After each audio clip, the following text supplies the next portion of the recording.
Hey everyone, it's Brad with Neowin, and today we're going to take a look at Windows 10 build 10125. Alright, the first thing we are going to take a look at here are the new customizations to the start menu. As you can see here in the bottom lower left, you can now customize those items.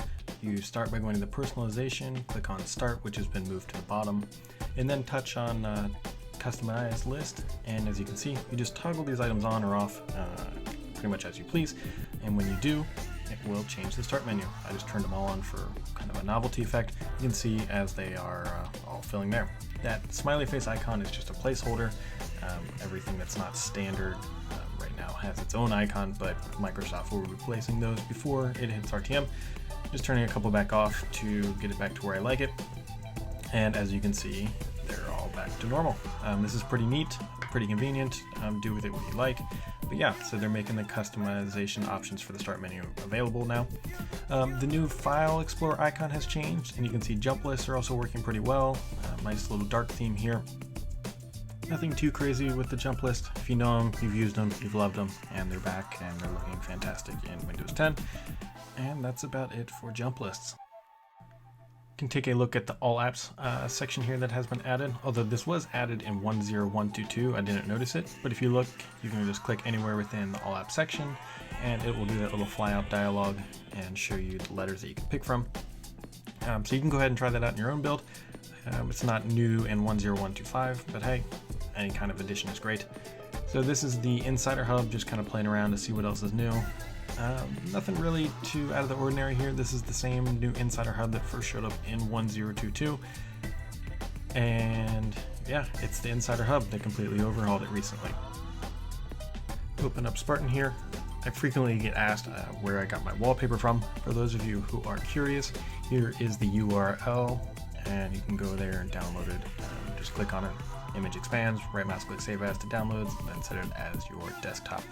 If you watched my Periscope stream earlier about this, you will notice that when I clicked on the settings dialog box, it said hub up at the top. It looked slightly different than what is showing up in this build, and I was trying to trigger it here and it is clearly not showing up, so I don't know if it was a bug on the HP Spectre, but anyways, here are the settings for Spartan, what would be called Edge, and they did tuck some items away behind the advanced settings menu. Nothing too crazy here. Down at the bottom, you can turn off Cortana's assistance for when browsing, if it really bothers you. In the settings menu, you can now pin it to the side if you ever feel that you need to have it always open. You can see if you click the little pin icon, it stays open, and I don't know if you ever need that feature, it is there for you. It'll probably be later useful with some of these types of settings where you can now pin them to the side while keeping them open on a larger screen browser. Looking at the reading mode, it does work with Bing, which is kind of funny because it's completely useless, but hey, it does show up there for Bing. Maybe they will improve that in the future. Alright, next we are going to go take a look at a completely new feature for Windows 10 10125, and that is Windows Hello. Windows Hello is it's an authentication mechanism that requires specialized hardware that unfortunately I do not have. If you have an Intel RealSense camera, which are not quite out yet, they're only doing dev kits I believe at this time, that will work I believe with Windows Hello. None of my machines have it.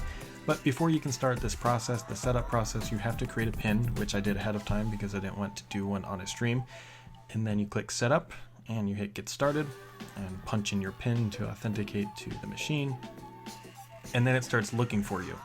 Because I do not have the appropriate hardware, as you can see, there's nothing showing up where my face should be. And at this point, it's going to walk you through a tutorial of getting your face recognized. So that way you can use the feature to log in. And this is the first steps of Windows Hello that we have seen in a build that has gone outside the walls of Redmond. I'll be curious to see if the consumers adopt the Windows Hello, like many expect the Enterprise to. It's a new authentication layer, and it appears to be much more robust than a security password, so it should be a good little addition to Windows 10. This is the personalization section. I'm just kind of clicking around here to show you that not much has changed from the last couple of builds, which means Microsoft is likely getting happy with how it's looking. So let's take a look at something else that's brand new, the icons. The icons have changed in this release. As you can see, they're a little bit more mapped, they're a little bit flatter, they look a little better, and they're pretty much consistent across the entire UI now. So Microsoft will probably likely stick with these leading up to RTM. And as you can see, they no longer match what was previously the horrendous recycle bin, and they look a little bit more professional. So I don't expect these to change too much. And those are the new icons that are coming with this release. I know a lot of people like these things. And next up, we will take a look at the Windows Store. This question gets asked frequently every time a new build comes out. People want to know, is the music section populated? And in this release, as you'll see here in a second, once I'm able to actually expand the window, it needs a little bit of adjustment there, is that no.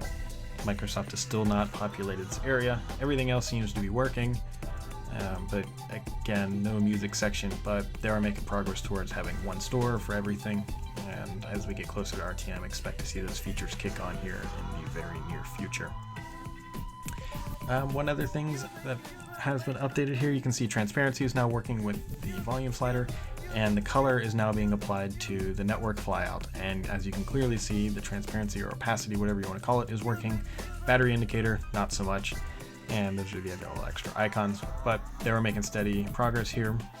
Cortana, not too much change, still sporting the dark theme, and the settings are exactly the same. Microsoft is probably pretty close to calling it a good for the Cortana. They've changed up how it functions several times now, and as you can see, it's exactly the same as the last release. Virtual desktops, no changes there. They still work just as expected. And jump around here in the settings, you can see that it is a responsive window, which is kind of nice. That under the start menu, we can go back here and create the full screen dialog, or what many people call tablet mode.